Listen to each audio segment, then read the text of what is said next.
Audio কথনে সবাইকে স্বাগত জানাচ্ছি। আমরা শুরু করেছিলাম সুনীল গঙ্গোপাধ্যায়ের লেখা উপন্যাস ভালোবাসা প্রেম নয়। উপন্যাসটি আমি মোট 5টি পর্বে পড়ব।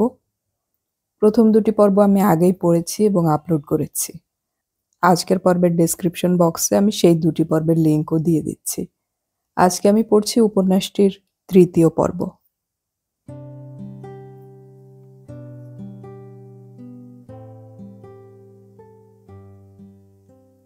কামালের সেবা পেয়ে ওদের এমন বদ অভ্যেস হয়ে গেছে যে নিজেরা আর জায়গা ছেড়ে নড়েই না। কামাল অন্য কোথাও থাকলেও ওরা হেঁকে বলে, কামাল ভাই, ফ্রিজ থেকে একটা সোডার বোতল এনে দেবে? বিশ্বজিৎ আর মাহমুদুলের নেশা ও তর্ক জমে উঠেছে বেশ। ওমর আলী তাদের পাশে বসে আছে চুপচাপ। কামাল তাকে জিজ্ঞাসা করল, আপনি খাবেন নাকি? গ্লাস এনে দিব? ওমর আলী বলল, না, আমি খাই না। একটু থেমে সে আবার যোগ করল, আমি কোনোদিন খাইনি তা নয়, 2-1বার চেখে দেখেছি, আমার ভালো লাগেনি। তর্ক থামিয়ে মাহমুদুল হঠাৎ বলল, হোক কামাল ভাই, আপনাকে একটা কাজের কথা বলাই হয় নাই। ওমরের জন্য একটা থাকার জায়গা জোগাড় করে দিতে হবে যে। আপনার তো অনেক চেনাশোনা। কামাল সঙ্গে সঙ্গে বলল, হ্যাঁ, ব্যবস্থা হয়ে যাবে। কিরকম জায়গা চাই? মাহমুদুল বলল, ওমর আমার কাছে এসে উঠেছে, তাতে আমার কোনো অসুবিধা ছিল না, কিন্তু আপনি তো জানেন আমি 6 মাসের জন্য ওয়েস্ট কোস্ট যাচ্ছি। আমার অ্যাপার্টমেন্টটা ছেড়ে দিতে হবে। একা একটা অ্যাপার্টমেন্ট এফোর্ড করা ওমরের পক্ষে সম্ভব নয়। ডর্মে জায়গা পায়নি? পায়নি, পেলেও ডর্ম থেকে ওর পড়াশোনায় অসুবিধা হবে। ওর পক্ষে সবচেয়ে ভালো হয় যদি কোনো ফ্যামিলিতে পেইং গেস্ট হয়ে থাকতে পারে। রান্না বান্নার ঝামেলা করতে হবে না। নো প্রবলেম, ব্যবস্থা হয়ে যাবে। বিশ্বজিৎ ওমরের কাঁধ চাপড়ে বলল, ধরে নাও তোমার ব্যবস্থা হয়েই গেছে। কামাল সাহেবের মুখের কথাই যথেষ্ট। আলপিন থেকে এলিফ্যান্ট, তুমি যা চাও কামাল সাহেব 1 নিমিষে হাজির করে দিতে পারে। সকলের হাস্যরোলের মধ্যে মিনা ভাবি এসে বললেন, চলো চলো, খাবার দেওয়া হয়ে গেছে, বোতল বন্ধ করো। মাহমুদুল বলল, যদি আর একটু 5 মিনিট। মিনা ভাবি চোখ পাকিয়ে বললেন, মোটেই না, তোমার ফোন দিয়ে আমি জানি। এরপর আরো নেশা করবে, তারপর সব খাবার মুখে দিয়ে থু থু করে ফেলে বলবে লবণ পোড়া। অনেক কষ্ট করে রেঁধেছি। কামাল, তুমি এগুলো আনলে উঠাও তো। মাহমুদুল তবু বলল, আজ গান হয় নাই, জুলেখা ভাবির একখান গান না শুনে আমি কিছুতেই খেতে যাব না। জুলেখাকে বেশি পীড়াপিড়ি করতে হয় না, সে শোনালো 2খানি রবীন্দ্রসঙ্গীত। গানের সময় কামাল অন্য সকলের মুখের দিকে তাকায়, তাদের মুগ্ধতায় সে নিজে বেশি মুগ্ধ হয়। আজহারউদ্দিন সাহেব কামালের পিঠ চাপড়ে বললেন, লাকি ডগ, তুমি ইচ্ছা হলেই কত সুন্দর গান শুনতে পারো। আমাদের বউগুলান কিচ্ছু গান জানে না, খালি শাড়ি আর গয়নার কথা, খালি শাড়ি আর গয়নার কথা। যে কোনো পার্টি শেষে বাড়ি ফিরে কিছুক্ষণ পার্টির লোকজনদের সম্পর্কে আলোচনা হয়। জুলেখা চমৎকার মিমিক্রি করতে পারে। শাড়ি বদলাতে বদলাতে সে দেখাচ্ছিল মিনা ভাবি গাড়ির গল্প শোনাবার সময় কিরকম করছিলেন চোখ মুখ। কামাল মিনা ভাবিকে সমর্থন করে বলে, না না, উনি খুব ভালো, মনটা খুব সরল কিনা। জুলেখা বলল, আজ একজন নতুন মানুষকে দেখলাম, এক কোণে চুপচাপ বসেছিল। হ্যাঁ, ওর নাম ওমর আলী। তোমার সঙ্গে আলাপ হয় নাই বুঝি? মাত্র সপ্তাহখানেক আগে এসেছে। দেখে তো মনে হয় সাদাসিধে ভালো মানুষ। হ্যাঁ, পড়াশোনাতেও খুব ভালো, মানুষও ভালো। জানো, ওর একটা প্রবলেম হয়েছে। উঠেছে তো মাহমুদুলের ওখানে, কিন্তু মাহমুদুল অ্যাপার্টমেন্ট ছেড়ে দিয়ে চলে যাচ্ছে। ওর জন্য একটা থাকার জায়গা ঠিক করে দিতে হবে। আমাকে বলল, তুমি অমনি দায়িত্ব নিয়ে নিলে তো। আমি তো প্রায় বলেই ফেলেছিলাম যে যে কয়দিন কিছু ব্যবস্থা না হয় আপনি আমার এখানে এসে থাকতে পারেন। তারপরেই সামলে নিলাম। সেই যে তুমি বলেছিলে এটা আমার একার বাড়ি নয়, তোমারও বাড়ি। তোমারে না জিজ্ঞেস করে কারোকে ডেকে আনতে পারবো না। ওনার পয়সা কড়ি কিছু নাই বুঝি? না না, তা আছে। একা একখানা অ্যাপার্টমেন্ট নিয়ে থাকতে তো অনেক খরচ। সে পেইং গেস্ট হয়ে কোথাও থাকতে চায়, রান্না বান্নার ঝামেলায়ও যেতে চায় না। আমায় বুঝি রেঁধে খাওয়াতে হবে? হ্যাঁ, আমি কি বলেছি যে আমাদের বাড়িতে রাখবো? আমি বলেছি জায়গা খুঁজে দেব। রাখতে পারো, আমার আপত্তি নাই। এক্সট্রা একটা রুম তো আছেই, পেইং গেস্ট রাখলে আমাদেরও কিছু সুবিধা হবে। তোমার ব্যবসাও এখন ভালো যাচ্ছে না। তুমি সে কথা মোটেই চিন্তা করো না। টাকা পয়সার সুবিধার দরকার নেই। ব্যবসা আমি অনেকটা সামলে নিয়েছি। $28,000 একটা অর্ডার পাবো শীঘ্রই। সেটা ঠিক মতন ডেলিভারি দিতে পারলে অনেকখানি মার্জিন থাকবে। একটা রিজার্ভ ফান্ড হয়ে যাবে। সে টাকা তো এখনই পাচ্ছ না। 2-1 সপ্তাহের মধ্যেই পেয়ে যাব। ওসব নিয়ে তোমাকে ভাবতে হবে না। তোমার আপত্তি না থাকলে আমি ওমর আলীকে কিছুদিনের জন্য এখানে এনে রাখতে পারি, যতদিন আর কোথাও কিছু ব্যবস্থা না হয়। তার কথা শুনে মনে হলো সে বাঙালি ফ্যামিলি প্রেফার করে। আমার আপত্তি নেই। কোনার রুমটা তো খালিই থাকে। 1 সপ্তাহের মধ্যে ওমর আলী মালপত্র নিয়ে চলে এলো এ বাড়িতে। কিছুদিন পর তার জন্য আর অন্য জায়গা খোঁজার প্রশ্নই উঠল না। ওমর আলী ধীর, স্থির, বুদ্ধিমান। যে কোনো সংসারে সে সহজেই প্রিয় হয়ে যেতে পারে। খাওয়া দাওয়ার ব্যাপারে তার কোনো বায়নাক্কা নেই। আবার সময়ে অসময়ে বন্ধু-বান্ধব জুটিয়ে হই হল্লা করার স্বভাবও তার নয়। সে পড়ুয়া মানুষ। অধিকাংশ সময় নিজের ঘরে বই নিয়ে কাটায়। এমনকি ছুটি-ছাটার দিনে যখন কামালের বাড়িতে অনেকেই আড্ডা দিতে আসে, তখনও সে কিছুক্ষণ বাদেই আড্ডা ছেড়ে পড়তে চলে যায়। ওমর আলী বিবাহিত। দেশে তার স্ত্রী পুত্র আছে। পড়াশুনো শেষ করে ভালো চাকরি পেলে দেশ থেকে পরিবার নিয়ে আসবে। এইরকমই তার পরিকল্পনা। ওমর আলী কামালের চেয়ে 2-3 বছরের ছোট। তাকে দেখেই কামালের নিজের ছোট ভাইয়ের কথা মনে হলো। এই ছেলেটি কষ্ট করে পড়তে এসেছে। একে সব রকম সাহায্য করা উচিত। এ ছেলে একদিন যদি খুব বিদ্বান হয়, তাতে বাংলাদেশের তো সুনাম হবে। ওমর আলীর স্বভাবে একটা গাম্ভীর্য আছে। তাকে চট করে তুমি বলা যায় না। কামালের মতন বিশ্ববন্ধুও তার সঙ্গে আপনি থেকে তুমিতে নামতে পারল না। নিজে ব্রেকফাস্ট তৈরি করে খেয়ে ওমর আলী বেরিয়ে যায়। লাঞ্চটা সে সেরে নেয় বাইরে কোথাও। ডিনারটা তারা একসঙ্গে খায়। সে সময় ওমর আলী রান্নায় সাহায্য করতে চাইলে কামালই বাধা দেয় তাকে। জুলেখাও প্রথম থেকেই পছন্দ করেছে ওমরকে। জুলেখা বয়সে ছোট হলেও ওমর তাকে ভাবি এবং আপনি বলে সম্বোধন করে বেশ সম্মানের সঙ্গে। একজন লেখাপড়া জানা বড় পণ্ডিতের মুখের এইরকম ডাক শুনতে বেশ লাগে জুলেখার। কিছুদিনের মধ্যে বাড়িতে একটা স্কুল বসে গেল। ওমর সাহেবের কাছে নিয়মিত পড়াশোনা করতে শুরু করলো কয়েকজন।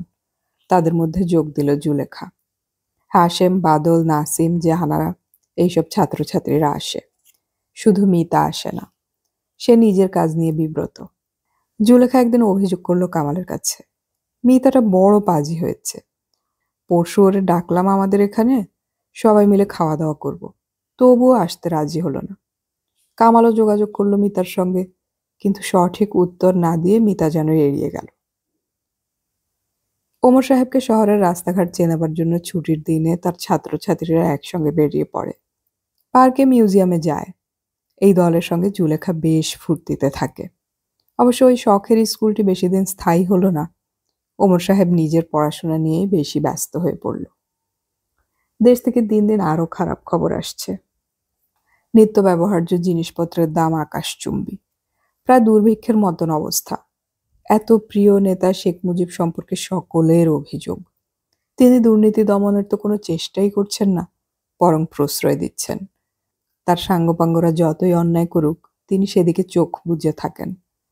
বিরোধী দলের নেতা হিসেবে তিনি যতখানি সার্থক ছিলেন, শাসনের পুরো দায়িত্ব পেয়ে তিনি ততটাই ব্যর্থ। কামালের ইচ্ছে করে এই সময় একবার দেশে যেতে, কিন্তু জুলেখাকে এখানে একা রেখে যাওয়া সম্ভব নয়। জুলেখার এখন ঢাকা যাওয়ার আগ্রহও নেই। এখন বেড়াতে যাবার সময় নয়। বরং সে কামালকে বলে, আম্মা কি পাগলামি শুরু করেছেন জানো তো? আম্মা বলেছেন এখানে তো এখনো সেরকম কোনো চাকরি পেলেন না, দেশে ফিরে গেলে এখনো স্কুলের মাস্টারির চাকরিটা পেতে পারেন। কামাল জিজ্ঞাসা করল, সে চাকরির মাইনে ছিল কত? 600 টাকা। আরে দূর, 600 টাকা মানে তো $60। এখানে উনি যে কোনো কাজ করে কমপক্ষে মাসে $200 রোজগার করতে পারবেন। সেই $200 থেকে কিছু টাকা জমেও যাবে। তুমি আম্মাকে বুঝিয়ে বলো তো। ঠিক আছে, আজই টেলিফোন করছি। কিংবা এক কাজ করলে তো হয়, চলো মন্ট্রিয়াল থেকে ঘুরে আসবে নাকি? মাসখানেক তো যায়নি। চলো, বাসে যাব না গাড়িতে? গাড়িতেই যাই। তুমি গ্যাসের খরচের কথা চিন্তা করছো? তোমার স্বামীর অবস্থা আবার ভালো হয়ে গেছে। তুমি তো তোমার ব্যবসার কথা কিছুই আমাকে বলো না। যখন তুমি এখানে থাকো না, তখন তো আমিও কিছু কিছু কাজের ভার নিতে পারি। প্রথম প্রথম তুমি আমাকে বুঝাতে। ঠিক বলেছ। এখন থেকে অর্ধেক ভার নেবে। আসলে কি হয়েছিল জানো? খারাপ সময়টায় তোমাকে আর দুশ্চিন্তায় ফেলতে চাইনি। হা হা হা, তুমি একাই দুশ্চিন্তা করবে? আর শোনো, একটা কথা, তুমি যখন দূরে যাও তখন আমার ট্রান্সপোর্টের খুব অসুবিধে হয়। তুমি আমাকে গাড়ি চালানো শেখাও না কেন? ঠিক আছে, তুমি আজ থেকেই ড্রাইভিং শিখতে শুরু করো। চলো, মন্ট্রিয়ালে যাবার সময় তুমি প্রথম লেসন নেবে। ওমর সাহেব যাবে নাকি? গাড়িতে জায়গা তো থাকছেই, নিয়ে যেতে পারি। জিজ্ঞেস করে দেখো। ওমর আলী অবশ্য যেতে রাজি হলো না। উইকেন্ডেও তাকে পড়াশোনা করতে হবে। মন্ট্রিয়ালেও কামালের চেনাশোনা অনেক সংস্থা। এখানে সে অনেকদিন থেকেছে। মন্ট্রিয়ালেই কামাল একটা ধাক্কা খেল। ডাক্তার আজহার উদ্দিন ও মিনা ভাবিও এখানে এসেছেন বেড়াতে। ওসমান সাহেবের বাড়িতে দেখা হয়ে গেল ওদের সঙ্গে। মিনা ভাবি কামালকে বারান্দায় ডেকে নিয়ে বললেন, কামাল, তুমি কাজটা কি ভালো করলে? কোন কাজটা? আহা, জানো না জানো, অনেকেই বলা বলি শুরু করেছে। ওই যে ওই ছেলেটি ওমর আলী, ওকে তুমি তোমার বাড়িতে নিয়ে রাখলে। এই কাজটা কি ঠিক হলো? কামাল হকচকিয়ে গিয়ে বলল, কেন? ওমর সাহেব অতি ভদ্র সজ্জন। আপনার সঙ্গে পরিচয় হয় নাই? আলাপ করে দেখুন, আপনার খুব পছন্দ হবে। পড়াশোনায় খুব মাথা। আরে রাখো ওইসব কথা। তোমার বাড়িতে তোমার অল্প বয়সী সুন্দরী স্ত্রী। তুমি বেশিরভাগ সময় বাড়িতে থাকো না। কথায় বলে না, ঘি আর আগুন পাশাপাশি রাখতে নাই। আপনি এটা কি কইলেন ভাবি? জুলেখা একটা সরল মেয়ে।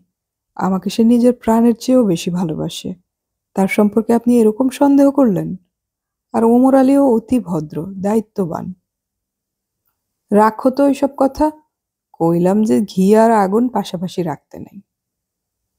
শোনেন, আমার আম্মা আমাকে ঘি পাঠিয়েছে। সে ঘিয়ের বয়াম আমাদের স্টোভের পাশেই থাকে। কই, কিছু তো হয় না। আগুন তো লাফিয়ে গিয়ে ঘি পুড়িয়ে দেয় না। বয়ামের মধ্যে রেখেছো সেটা আলাদা কথা। ওই বয়মটাই হলো আমাদের সম্ভ্রমবোধ, বিশ্বাস, আত্মসম্মান। তোমার মা তোমার ঘি পাঠিয়েছেন, এই বউও তোমার মা পাঠিয়েছেন। তা বলে মানুষের সঙ্গে কি কোনো জিনিসের তুলনা হয়?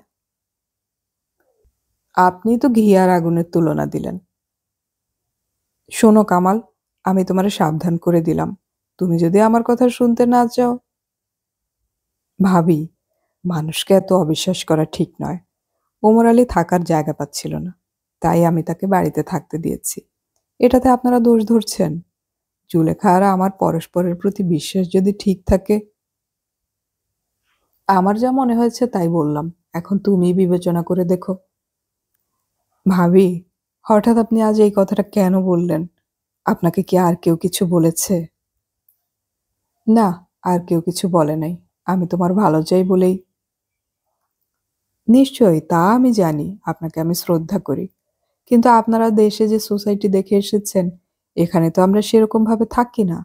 এখানে আমরা অনেক বেশি ফ্রি।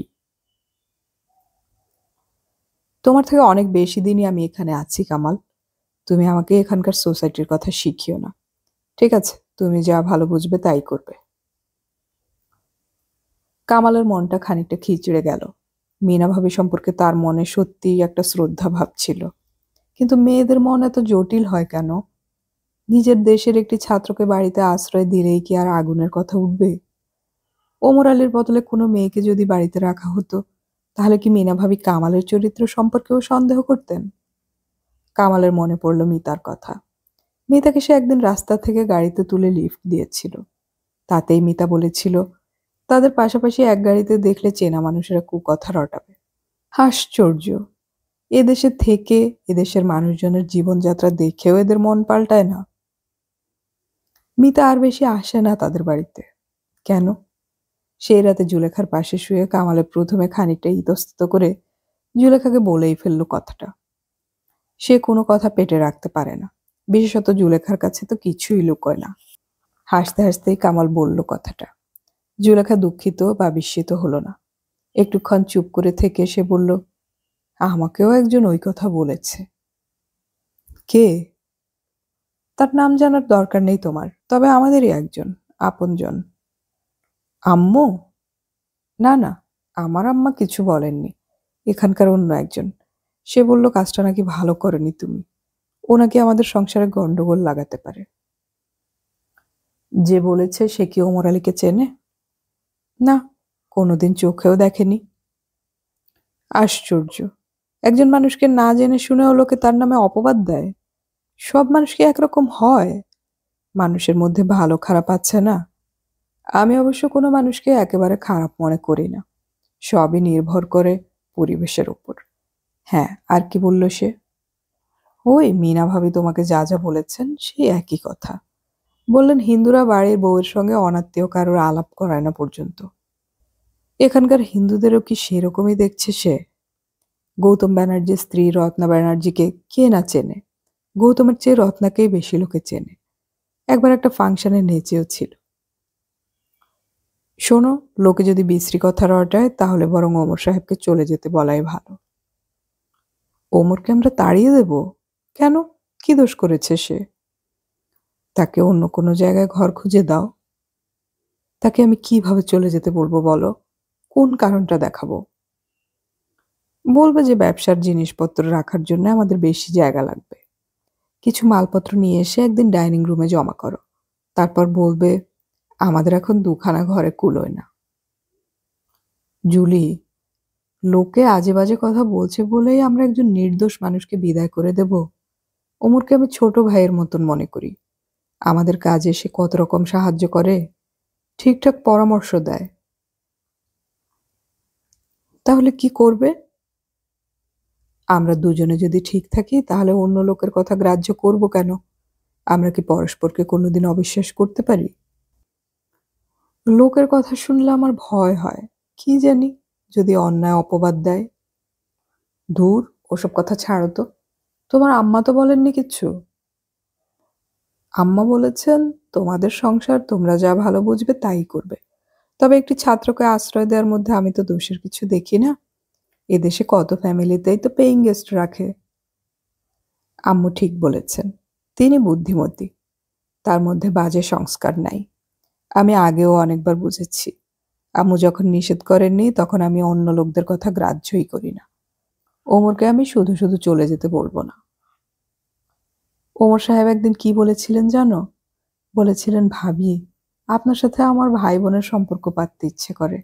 আপনাকে ঠিক আমার ছোট বোনের মতন লাগে। আপনাকে দেখলেই আমার বোনের কথা মনে পড়ে। ভাই বোন পাতাবাড়ি বা দরকার কি? দেওর ভাবির সম্পর্কও তো কত মধুর। জুলেখা কামালের গালের ওপর গাল রেখে বলল, তুমি কি ভালো! তোমার মতন মানুষ হয় না।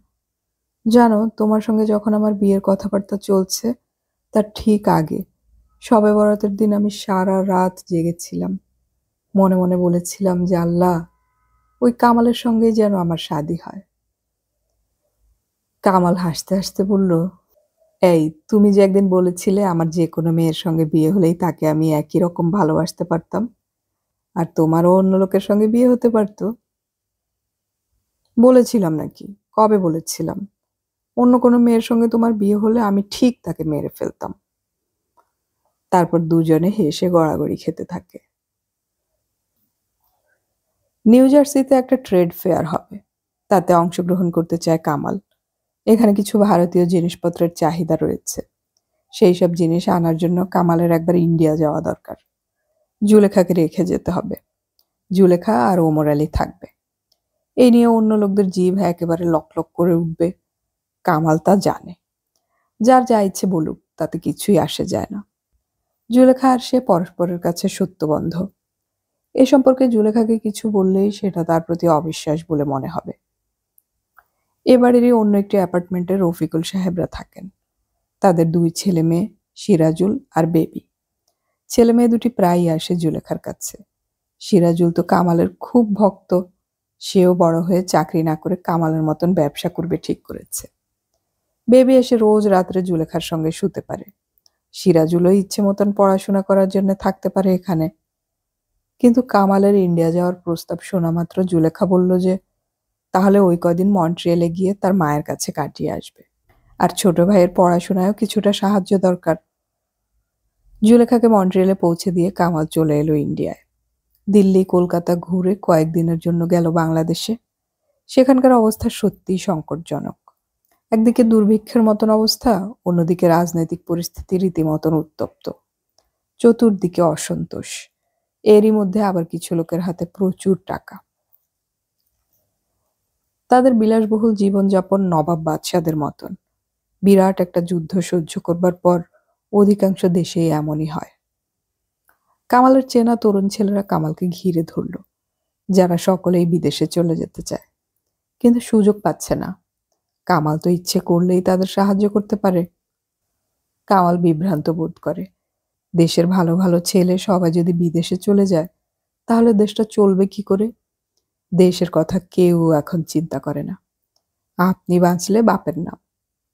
সব মেধাবী ছাত্রদেরই লক্ষ্য ইংল্যান্ড বা আমেরিকা বা কানাডা, অথবা পশ্চিম জার্মানি। যারা তেমন লেখাপড়া শিখেনি তারা যাচ্ছে আরব দেশে, রাঁধুনি, ড্রাইভার বা ঝাড়ুদারের চাকরি নিয়ে। ইন্ডিয়া থেকেও এরকম অনেক লোক যাচ্ছে। কিন্তু ইন্ডিয়া বিরাট দেশ। কয়েক হাজার ডাক্তার, ইঞ্জিনিয়ার বিদেশে পাড়ি দিলেও হাতির গায়ে আঁচড় লাগে না। কামাল এদের কিভাবে সাহায্য করবে? একজনকে বিদেশে নিয়ে যাবার সাধ্য তো তার সত্যিই নেই। এরা এখানে ব্যবসা ট্যাবসার চেষ্টা করলে সাহায্য করতে পারে। কিন্তু ব্যবসার কথা শুনলেই অনেকে পিছিয়ে যায়। অধিকাংশ বাঙালি একটু লেখাপড়া শিখে ব্যবসায়ীদের প্রতি একটা অবজ্ঞার ভাব দেখায়। ব্যবসায়ী মানেই যেন অশিক্ষিত। কেউ উঁচু চাকরি পেলেই সবাই ধরে নেবে যে সে একজন শিক্ষিত, পালিশওয়ালা লোক। সুতরাং মধ্যবিত্ত বাঙালির চাকরি, ধ্যান জ্ঞান। কামাল বুঝতে পারে কেন জুলেখা আর তার মা একসময় তাকে চাকরি নেবার জন্য ঝুলোঝুলি করেছিল।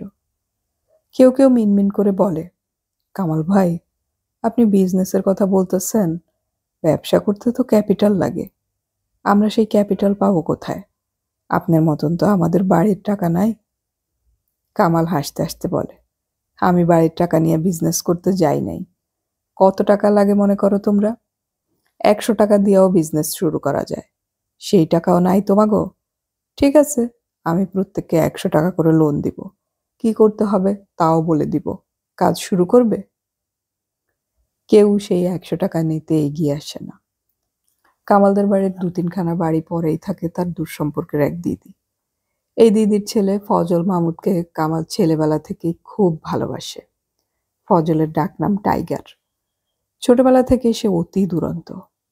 কত রকম দুষ্টুমি করে যে সে মানুষকে বিপদে ফেলেছে তার কোনো ঠিক নেই। কিন্তু তার দুর্দান্তপনার মধ্যেও একটা সারল্য আছে। সেই জন্য তাকে পছন্দ না করে পারা যায় না। যখনই কামাল দেশে আসে তখন টাইগার তার সঙ্গ ছাড়ে না। সে বারবার কামালকে বলেছে, কামাল ভাই, কবে আমেরিকা নিয়ে যাবে বলো? আমি কিন্তু বেশি দিন থাকবো না, শুধু কিছু লোকের মাথা ঘুরিয়ে দিয়ে ফিরে আসব। কামাল প্রত্যেকবারই বলেছে, হবে হবে, আমি এসে তোমাকে সঙ্গে নিয়ে যাব। টাইগারের বুদ্ধি খুব তীক্ষ্ণ হলেও সে মন দিয়ে পড়াশোনা করেনি। গ্রামে জমি জমা আছে, বায়তুল মোকাররমের কাছে কয়েকখানা বড় দোকানের শেয়ার আছে, তাতেই চলে যায়। জামা কাপড়ের ব্যাপারে টাইগার খুবই শৌখিন, তাতে যথেষ্ট পয়সা খরচ হয়। টাইগারের চেহারা খুব সুন্দর, ভালো পোশাক তাকে মানায়। এবারে টাইগারের সঙ্গেও অনেকদিন দেখা হলো না। কামালের মিষ্টি আপ্পা মারা গেছেন। টাইগার বিষয় সম্পত্তির পুরো মালিক হয়ে 2 হাতে টাকা ওড়াচ্ছে। তার মাথায় চেপেছে গাড়ির শখ। একটার পর একটা নতুন গাড়ি কেনে, কয়েকদিন পরই বিক্রি করে দেয়। খুব ছোটবেলায় এই টাইগারকে কামাল প্রায় কোলে পিঠে করে মানুষ করেছে। টাইগার সম্পর্কে তার বিশেষ দুর্বলতা আছে। সেই টাইগার একবারও দেখা করতে এলো না তার সঙ্গে। কামাল নিজে গিয়ে 2বার খোঁজ নিল, তাও দেখা মিলল না। সে নাকি একদিন আগে চট্টগ্রাম চলে গিয়েছে। দেশের এরকম অবস্থায় টাইগার শুধু গাড়ি কিনে কিনে টাকা নষ্ট করছে, এতে কামালের বেশ দুঃখ হলো। পাছে কামাল ভর্ৎসনা করে, সেই ভয়ে কি টাইগার এলো না? কামালের মা বাবাও কিছুদিনের জন্য আমেরিকায় বেড়াতে যেতে চান। দেশের এই ডামাডোল এখন কিছুদিন দূরে থাকাই ভালো। কামাল নানাভাবে বুঝিয়ে বলল আরো 2-1 মাস পরে আসবার জন্য। বোস্টনে ফিরে এসে কামাল দেখল ওমর আলী তার অ্যাপার্টমেন্ট একেবারে ঝকঝকে তকতকে করে রেখেছে। এমনকি যে ইলেকট্রনিক ঘড়িটা খারাপ হয়েছিল সেটাও ঠিক করে নিয়েছে সে। এরকম লোকের হাতে বাড়ির ভার দিয়ে নিশ্চিন্ত হয়ে যাওয়া যায়। জুলেখা এসে কোনো অভিযোগ করতে পারবে না। এয়ারপোর্ট থেকে কামাল ফোন করেছিল। তারপর বাড়ি আসতে যতটা সময় লাগে তার মধ্যে ওমর ভাত এবং গ্রাউন্ড বিফের তরকারি রান্না করে ফেলেছে। তার জন্য কেউ কিছু করলে কামাল সবসময় অপ্রস্তুত বোধ করে। তার নিজের তো সবকিছু করা অভ্যেস। কামাল বারবার অনুযোগ করতে লাগলো, ওমর সাহেব, আপনি কেন এসব করতে গেলেন? আমার ক্ষুধা নাই, অনেক টাইম ছিল, আমি নিজে কিছু বানিয়ে নিতে পারতাম। ওমর হাসতে হাসতে বলল, এই যে এবারে আপনি এতদিন বাইরে রইলেন, তাতে এটাই তো আমার লাভ হলো। আমি কিছু রান্নাবান্না শিখে গেলাম। ভাবি থাকলে তো আমাকে কিচেনে ঢুকতেই দেন না, বলেন আপনার রান্না করার কি দরকার, আপনি পড়াশোনা নিয়ে থাকেন, ওসব আমরাই দেখব, আপনি খানই বা কতটুকু। ওমর যে শুধু ঘর দড়ি টিপটপ করে রেখেছে তাই নয়, কামালের অনুপস্থিতিতে যত লোক তার ব্যবসার ব্যাপারে খোঁজ খবর নিয়েতে টেলিফোন করেছে তার সব কিছু সে নিখুঁতভাবে লিখে রেখেছে একটি কাগজে। প্রত্যেককে যথাযথ উত্তর দিয়েছে। এতে কামালের অনেক সুবিধে হবে। এইরকম মানুষের সম্পর্কেও লোকে অন্যায় সন্দেহ করে। লোকের কি আর খেয়ে দেয়ে কাজ নেই? কয়েকদিনের মধ্যেই পৌঁছে গেল জুলেখা। সে একাই দিব্যি চলে আসতে পারে। কামালের মনে হলো এই 3 সপ্তাহের মধ্যেই জুলেখা যেন আরো বেশি রূপসী হয়েছে, চোখে মুখে স্বাস্থ্যের উজ্জ্বল্য। কামাল নিজেও যথেষ্ট সুপুরুষ, কিন্তু সে কথা তার মনে থাকে না। জুলেখা কিন্তু তার রূপ সম্পর্কে সচেতন। একদিন সে দারুণ একখানা সবুজ রঙের জর্জেট শাড়ি পরেছিল। তা দেখে বাদল বলেছিল, আজ ভাবিকে খুব সুন্দর দেখাচ্ছে। এর উত্তরে জুলেখা বলেছিল, সুন্দরকে তো সুন্দর দেখাবেই, এতে আর আশ্চর্য হবার কি আছে। কথাটা কামালের কানে খট করে লেগেছিল। এরকম কথা জুলেখাকে মানায় না। কামাল ভেবেছিল জুলেখাকে নিষেধ করবে এরকম উত্তর দিতে, কিন্তু বলা হলো না। মেয়েদের এরকম একটু আধটু দুর্বলতা থাকেই। জুলেখা অবশ্য ব্যবসার কাজে কামালকে এখন অনেক বেশি সাহায্য করে। টাকা পয়সার হিসেব বুঝতে শিখেছে। কামালের সঙ্গে সে একটা ট্রেড ফেয়ার ঘুরে এলো। একদিন কামাল শুনতে পেল ওমর আর জুলেখা আড়ালে তুমি তুমি করে কথা বলে। প্রকাশ্যে অবশ্য ওমর জুলেখাকে ভাবি এবং আপনি বলেই ডাকে। ওরা দুজনে প্রায় সমবয়সী, পিঠোপিঠি ভাই বোনের মতন মাঝে মাঝে খুনছুটি আর ঝগড়া করে। তুমি বলাই ওদের পক্ষে স্বাভাবিক, কিন্তু সামনাসামনি বোধহয় এখনো লজ্জা ভাঙেনি। কামালের মনে হলো কিছুদিন পরেই ভেঙে যাবে। কামাল নিজেই তো এখনো ওমরকে তুমি বলতে পারে না। আরেকদিন কামাল শুনলো ওমর জুলেখাকে আড়ালে শুধু তুমি বলে না, লেখু বলে ডাকে। জুলেখার ডাকনাম জুলি, কিন্তু ওমর তাকে অন্য একটা নাম দিয়েছে। এটা তার নিজস্ব নাম, কিন্তু সামনে ওই নামে ডাকে না কেন? জুলেখা বা এই কথাটা বলেনি কেন কামালকে? কামালের মনটা খচখচ করে। সারাদিন ঘুরে ফিরে ওই কথাই মনে আসে। ওরা দেওর বৌদি মিলে আলাদা একটা হাসি ঠাট্টার সম্পর্ক তৈরি করেছে। কামালকে বাদ দিয়েছে তার থেকে। আগে তো এরকম ছিল না। আগে তো সব মজা 3 জনে মিলে ভাগ করে নিত। প্রথমে অভিমান হয়, তারপর রাগ। অন্য একটা প্রসঙ্গে কামাল জুলেখার উপর মেজাজ দেখিয়ে ফেলে। টাকা পয়সা হিসাবের সামান্য গড় মিলে জুলেখাকে সে বকাবকি করে। জুলেখা অবাক হয়, আহত হয়। তারও তেজ কম নয়। কামাল বকলে সেও উত্তর দিতে ছাড়ে না।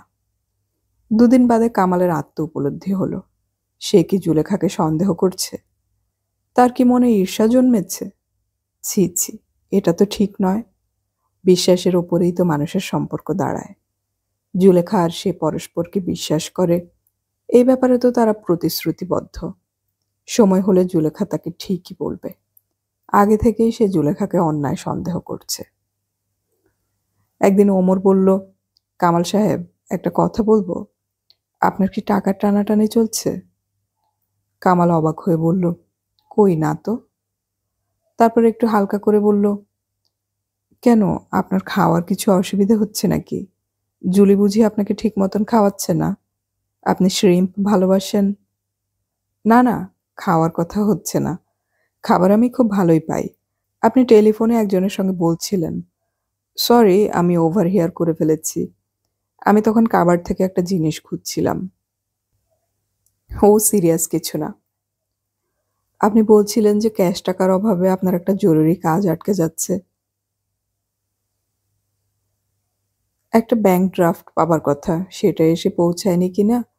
সেটা পেয়ে গেলেই সেটা কবে পাবার কথা? কামিং উইকের মধ্যে নিশ্চয়ই পেয়ে যাব। কামাল সাহেব, যদি কিছু মনে না করেন একটা কথা বলবো? হ্যাঁ, বলুন। আমার কাছে $900 আছে, সঙ্গে রেখেছিলাম। যদি হঠাৎ কোনো কাজে লাগে সেই জন্য। সেই টাকাটা আমি আপনাকে দিতে পারি। আরে কি আশ্চর্য কথা! আপনার টাকা আমি নেব কেন? না, না, সেরকম কিছু দরকার নেই। আপনি বলছিলেন ক্যাশ টাকার জন্য আপনার কাজ আটকে যাচ্ছে। আপনি আমার টাকাটা নিয়ে কাজ চালিয়ে নিতে পারেন না? আপনার ব্যাংক ড্রাফট যখন এসে যাবে তখন তো ফেরত দিয়ে দেবেন। ওমর সাহেব, টাকাটা আপনি বিশেষ প্রয়োজনের জন্য রেখেছেন। ওটা আপনার কাছেই রাখুন। এখন তো বিশেষ প্রয়োজন কিছু হচ্ছে না। আপনি বলেন আমি আপনার ছোট ভাইয়ের মতন। আপনি আমার কাছ থেকে এইটুকু সাহায্য নিতে পারেন না? আমার সঙ্গেও ফর্মালিটি করেন? এরপর আর না বলা যায় না। ওমরের কথায় সে অভিভূত হয়ে পড়ে। আজকালকার দিনে কেউ নিজে থেকে চেয়ে টাকা দিতে চায় না। কামালের টেলিফোনের কথা ওভারহিয়ার করে ওমর সাহায্যের জন্য এগিয়ে এসেছে। জুলেখা কোথায় যেন গিয়েছিল। সন্ধেবেলা সে ফিরতেই কামাল তাকে সব কথা খুলে বলল। জুলেখা বলল, আমি লক্ষ্য করে দেখেছি ওমর সাহেব আমার চেয়েও তোমাকে বেশি পছন্দ করেন। তোমাকে সত্যিকারের ভালোবাসেন। তুমি যখন থাকো না তখন আমার কাছে প্রায়ই বলেন, কামাল সাহেবের মতন মানুষ আর হয় না। কামাল বলল, সে নিজে ভালো কিনা তাই সবাইকে ভালো দেখে। শোনো, তুমি কিন্তু ওর টাকাটা ঠিক সময় শোধ করে দিও। 1 সপ্তাহের মধ্যে যদি আমার ব্যাংক ড্রাফট এসে না পৌঁছায়, আমি গাড়ি বিক্রি করে ওনার টাকা শোধ করে দিব। কামাল তার কথা রেখেছিল। গাড়ি বিক্রি করতে হয়নি অবশ্য, অন্য জায়গা থেকে জোগাড় করে এনে ঠিক সময় দিয়ে দিয়েছিল ওমরের টাকা। সামনেই ওমরের একটা পরীক্ষা। এখন তাকে রাত জেগে পড়াশোনা করতে হয়। খাওয়া দাওয়ার দিকে তার বিশেষ মনোযোগ নেই। জুলেখা বলে, না খেয়ে খেয়ে ওমর রোগা হয়ে যাচ্ছে। কামাল অবশ্য ততটা বুঝতে পারে না। তাছাড়া এদেশে রোগা হওয়াটাই তো সবাই ভালো বলে মনে করে। কত নারী পুরুষ আপ্রাণ সাধ্য সাধনা করে রোগা হবার জন্যে। খাবার টেবিলে জুলেখা প্রায়ই ওমরকে খাওয়া নিয়ে জোরাজুরি করে। ওমর তবু খেতে চায় না। কামাল এক এক সময় বলে, আহা, ও তো জোর করো না তো জুলি, উনি যেটুকু পছন্দ করবেন সেটুকুই খাবেন। ওমর যে দুধ খেতে চায় না সেটা সত্যি আশ্চর্য কথা। এদেশে দুধ অতি অপূর্ব। শুধু পুষ্টিকর নয়, স্বাদও চমৎকার। কেউ কেউ তো 1 লিটার দুধ যখন তখন খেয়ে ফেলে। একমাত্র যারা মদ্যপায়ী তারা দুধ পছন্দ করে না। কিন্তু ওমর তো মদ ছোঁয় না। দুধ খাওয়া নিয়ে প্রায়ই ওমরের সঙ্গে জুলেখার কাজিয়া বেঁধে যায়। একদিন রাত্রে শোয়ার পর জুলেখা বলল, জানো আজ ওমর সাহেব দুধ খায়নি, আমি দিয়েছিলাম ফেলে রেখে গেছে। রাত্রে 3টা 4টা পর্যন্ত জেগে পড়ে। এমনি করলে শরীর টিকবে? দাঁড়াও, ওকে দুধ খাওয়াবোই আমি। আসছি, তুমি ঘুমিয়ে পড়ো না যেন। জুলেখা দুধের কার্টন নিয়ে ওমরের ঘরে চলে যায়। এটা কামালের পছন্দ হয় না। এত রাত্রে একজন পুরুষ মানুষের বেডরুমে ঢুকে দুধ খাওয়ানো যেন জুলেখার বড্ড বেশি বাড়াবাড়ি। তারপরই ভাবে, জুলেখা এখনো ছেলে মানুষ, সরল। কোনটা ভালো দেখায় কোনটা মন্দ দেখায় তা ঠিক বোঝে না। আস্তে আস্তে বুঝিয়ে বলতে হবে। তবু তার মন থেকে ক্ষোভ যায় না। খানিক বাদে জুলেখা ফিরে এসে যখন হাসতে হাসতে ওমরকে দুধ খাওয়ানোর গল্প বলতে শুরু করে, তখন তার একটুও ভালো লাগে না শুনতে। সে রুক্ষ স্বরে বলে ওঠে, বাতিটা নিভিয়ে দাও। এরপর প্রায়ই জুলেখা রাত্রিরে ওমরকে দুধ খাওয়াতে যেতে শুরু করলো। ডাইনিং টেবিলে ওমর দুধ ফেলে রেখে চলে যায়। ঘরে শুতে এসে জুলেখার সেই কথা মনে পড়ে। সে বেরিয়ে যায় আবার। সারাদিন ঘোরাঘুরির পর বিছানায় শুলেই কামালের চোখ ঘুমে জড়িয়ে আসে। জুলেখা ফিরতে দেরি করে। কামাল জেগে থাকতে পারে না। একটুখানি ঘুমিয়ে কামাল আবার চমকে জেগে ওঠে। কতক্ষণ কেটে গেছে সে জানে না। জুলেখা এখনো ফেরেনি। পাশের ঘরে কোনো কথাবার্তাও শোনা যাচ্ছে না। একেবারে নিঃশব্দ। হঠাৎ অসম্ভব রাগ হয়ে যায় কামালের। জুলেখার এ কি ন্যাকামি! এতক্ষণ কি করছে সে? ইচ্ছে করে পাশের ঘরে ছুটে গিয়ে জুলেখার চুলের মুঠি ধরে টেনে নিয়ে আসে। সে জুলেখার নাম ধরে ডাকল। কোনো উত্তর নেই। কামাল তবুও ওঠে না। তার বুকটা জ্বলতে থাকে। একটু বাদে জুলেখা ফিরলে সে উগ্রকণ্ঠে জিজ্ঞেস করে, এতক্ষণ কি করছিলে? জুলেখা চুলের ক্লিপ খুলতে খুলতে বলল, এতক্ষণ মানে এই তো গেলাম। কিচ্ছুতেই দুধ খাবে না, আমিও না খাইয়ে ছাড়বো না। বলেছি রোজ 3 গ্লাস অন্তত খেতেই হবে। শোনো জুলি, তুমি বড্ড বাড়াবাড়ি করছো, লোকে শুনলে কি বলবে? কি করেছি? রোজ রাতের বেলা একজন পুরুষের ঘরে যাওয়া খুব ইনডিসেন্ট দেখায়। অন্য কেউ যদি শোনে। প্রস্ফুটিত গন্ধরাজের মতন মুখখানি ফিরিয়ে সারল্যমাখা চোখে পরিপূর্ণভাবে কামালের দিকে তাকালো জুলেখা। তারপর গভীর বিস্ময়ের সঙ্গে বলল, ওমর সাহেব আমাদের ফ্যামিলি মেম্বারের মতন, তার ঘরে যাওয়া অপরাধ? অন্য লোকে শুনলে? অন্য লোককে কে বলবে? তুমি? অনুতাপে কামালের সব রাগ জল হয়ে যায়। এই মেয়েকে সে ভুল বুঝেছে। জুলেখা তো অবিশ্বাসের কিছু করেনি। কামাল নিজেই যেন চুক্তি ভঙ্গ করতে যাচ্ছিল। এরকম ঈর্ষা তার এলো কোত্থেকে? জুলেখা বিছানায় এসে কামালের বাহুতে মাথা রেখে ম্লান গলায় বলল, তুমি যদি নিষেধ করো তাহলে আর যাব না। কামাল অপরাধী হয়ে গিয়ে বলল, না না, আমি নিষেধ করব কেন?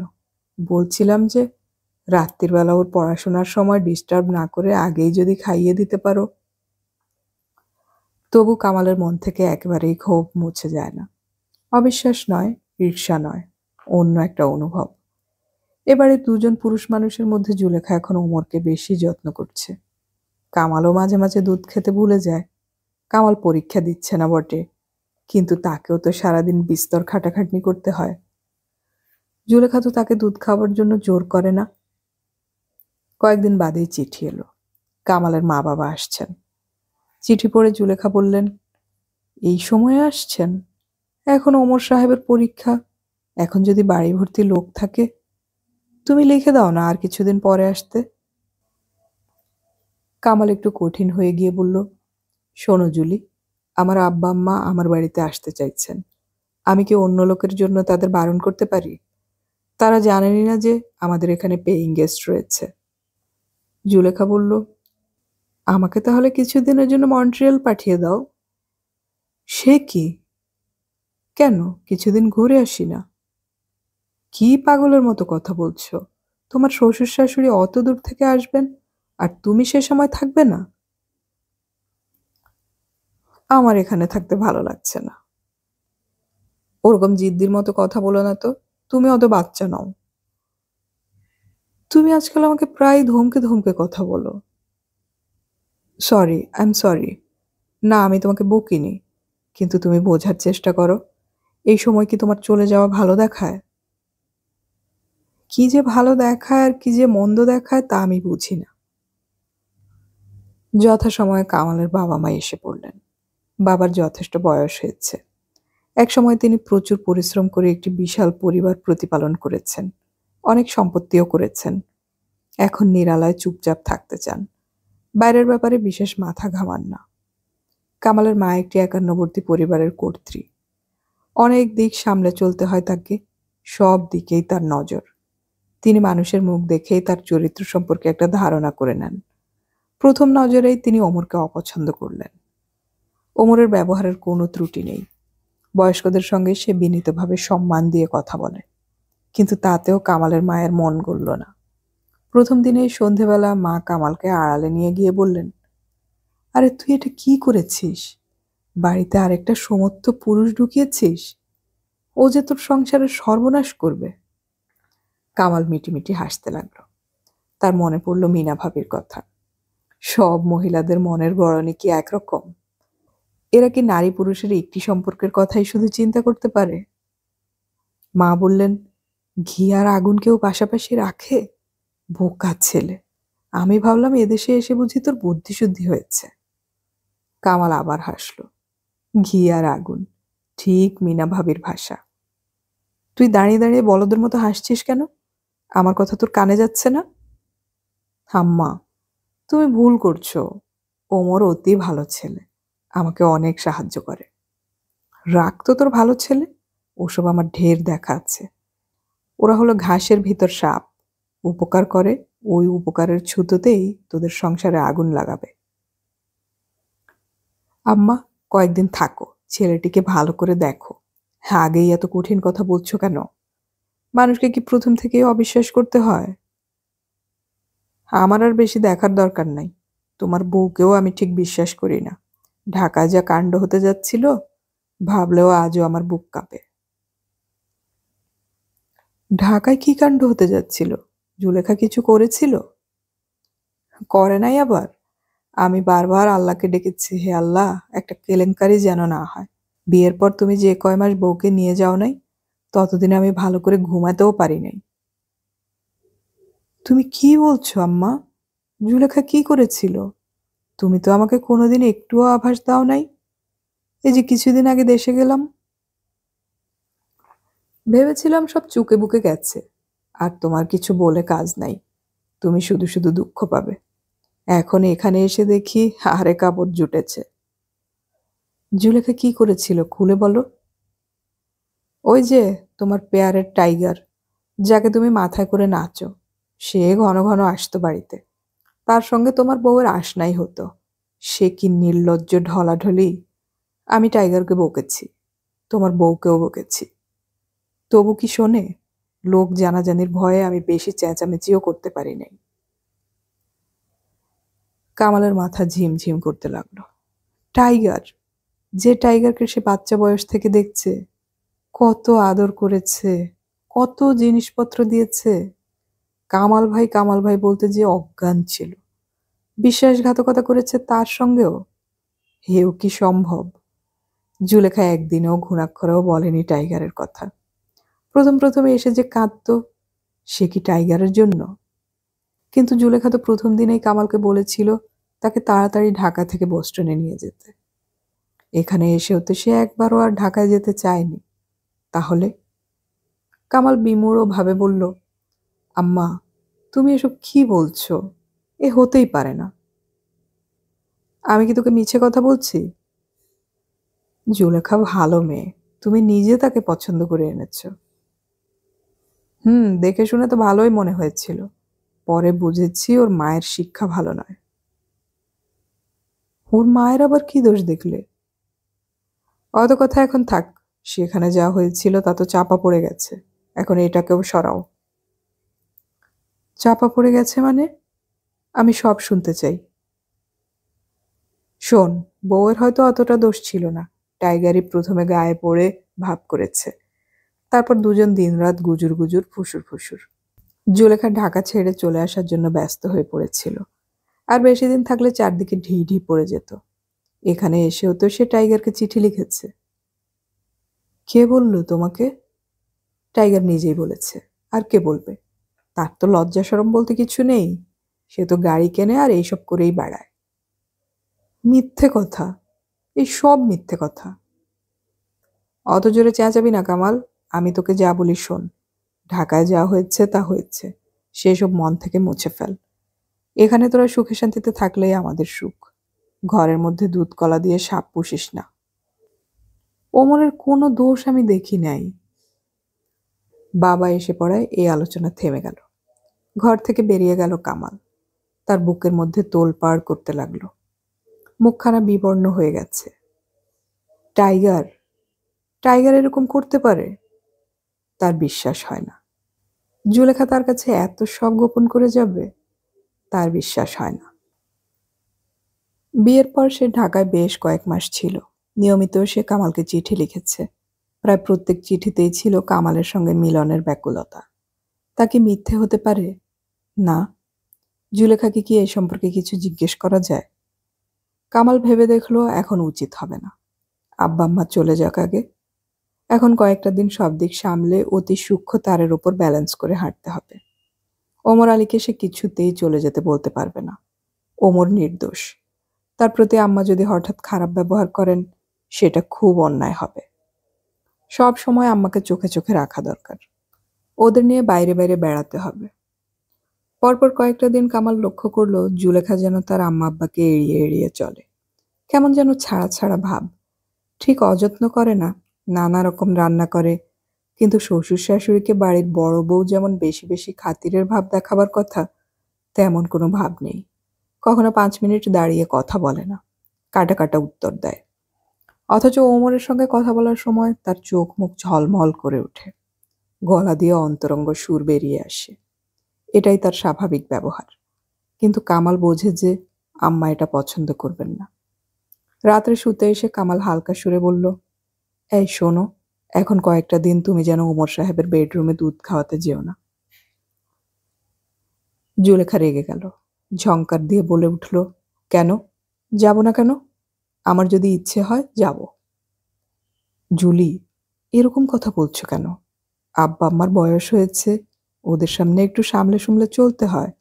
ওরা তো বেশি দিন থাকবেন না। কি সামলে চলবো? আমি কি কিছু অন্যায় করেছি? না, তা বলছি না, কিন্তু আমার আব্বা আম্মা তোমার গুরুজন, তাদের কিছুটা সেবা যত্ন তুমি করবে, এটা সবাই আশা করে। কি অযত্ন করেছি আমি? বাড়ির দাসীর মতন সব কাজই তো করছি। তোমার আম্মা তো এঁটো প্লেটটাও উঠান না। আম্মা বেড়াতে এসে কি বাসন মাজবেন? উনি কোনোদিন এসব করেন নাই। আমাকে বিনা পয়সার দাসী রেখেছ? আমাকে এইসব করতে হবে তা তো জানি, করছিও তো। এবারে কামালের মেজাজ চড়ে গেল। কয়েকদিন ধরে মনের মধ্যে যে কথাটা চাপা দিয়ে রাখার চেষ্টা করছিল, সেটা বেরিয়ে এলো হঠাৎ।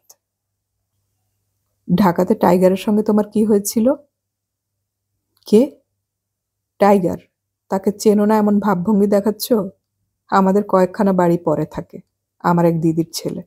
তার কথা তুমি কিছু বলো নাই কেন? বলার মতন কিছু ছিল না। প্রথম প্রথম এসে তুমি আমাদের ঢাকার বাড়ির সকলের সম্পর্কে গল্প করতে। সে তো তোমাদের বাড়ির কেউ না, কিন্তু সে যখন তখন আসে, তোমার সঙ্গে তার ভাব ভালোবাসা হয়েছিল, সে কথা তুমি আমার কাছ থেকে গোপন করেছ। আমাদের দুজনের ঠিক হয়েছিল না যে আমরা দুজনের সব কথা পরস্পরকে বলবো? বলার কিছু নেই যেখানে, তাও বলতে হবে? তোমার মন যে এত ছোট তা তো জানতাম না। তুমি আমাকে সন্দেহ করছো এভাবে? তুমি এখানে এসেও টাইগারকে চিঠি লেখো নাই? না। আম্মা বললেন? মিথ্যে কথা। শোনো জুলি, আমি আমার আম্মাকে তো ভালো রকম চিনি। তিনি তোমার মেলামেশা হয়তো অপছন্দ করতে পারেন, সেজন্য খারাপ কিছু ভাবতেও পারেন, কিন্তু তিনি বানিয়ে কিছু বলবেন না। চিঠি লেখার কথাটা তিনি মিথ্যে মিথ্যে বলবেন কেন? তোমার আম্মা কি ভেবে কি বলবেন তা তিনিই জানেন, আমি ওসব কিছু জানি না। কামাল এসে আয়নার সামনে দাঁড়ালো, জুলেখার একটা হাত ধরে গাঢ় স্বরে বলল, জুলি, তুমি এরকম ভাবে কথা বলছো কেন আমার সঙ্গে? জুলেখা দাঁতে দাঁত চেপে বলল, এবারে আমাকে মারবে তো? মারো। তুমি যখন এত নিচে নেমেছ, এখন সব কিছু করতে পারো। কামাল স্তম্ভিত হয়ে গেল। জুলেখা তার সম্পর্কে এমন কথাও ভাবতে পারে? এই জুলেখা, যার জন্য তার বুকের মধ্যে চাপ বেঁধে আছে ভালোবাসা, যে ভালোবাসা একটা জীবন্ত জিনিসের মতন বুকের মধ্যে নড়াচড়া করে। জুলেখা তাকে এমন একটি কঠিন কথা বলতে পারল? সে জুলেখার গায়ে হাত তুলবে? কামালের গলায় বাষ্প জমে গেল, সে কথা বলতে পারছে না। একটুক্ষণ থেমে থেকে সে মুখ নিচু করে বলল, না, আমি তোমার গায়ে হাত তুলব না, তোমাকে কিছুই বলবো না। যতদিন তুমি সত্যি কথা না বলবে ততদিন তোমার সঙ্গে আমার স্বামী স্ত্রীর সম্পর্ক থাকবে না। তোমার যা দরকার হবে চাইবে। বিছানার মাঝখানে একটা বালিশ রাখলো কামাল, যাতে জুলেখার সঙ্গে তার শরীরের স্পর্শ না লাগে। তারপর সে উল্টো দিকে ফিরে শুয়ে পড়ল। তার চোখ দিয়ে যে জল গড়াচ্ছে, তা সে জুলেখাকে দেখতে দিতে চায় না।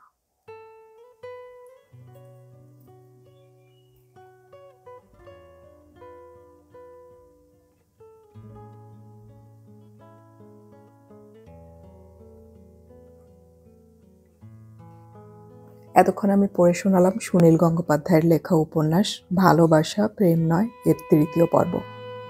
উপন্যাসটির পরবর্তী পর্বগুলো আমরা খুব শীঘ্রই আপলোড করার চেষ্টা করব, শোনার আমন্ত্রণ রইল। পরবর্তী পর্ব আপলোডের সাথে সাথে নোটিফিকেশন পেতে হলে আমাদের সাবস্ক্রাইব বাটনের পাশের বেল আইকনটি চেপে রাখুন। আমাদের গল্প পাঠ আপনাদের কেমন লাগছে তা কমেন্টে অবশ্যই জানাবেন। অডিও কথনে আমাদের গল্প পাঠ ভালো লাগলে চ্যানেলটি সাবস্ক্রাইব করে রাখুন এবং বন্ধুদেরকে শেয়ার করুন। গল্প পড়ি, গল্প শুনি, বাংলা গল্প ছড়িয়ে পড়ুক সবখানে।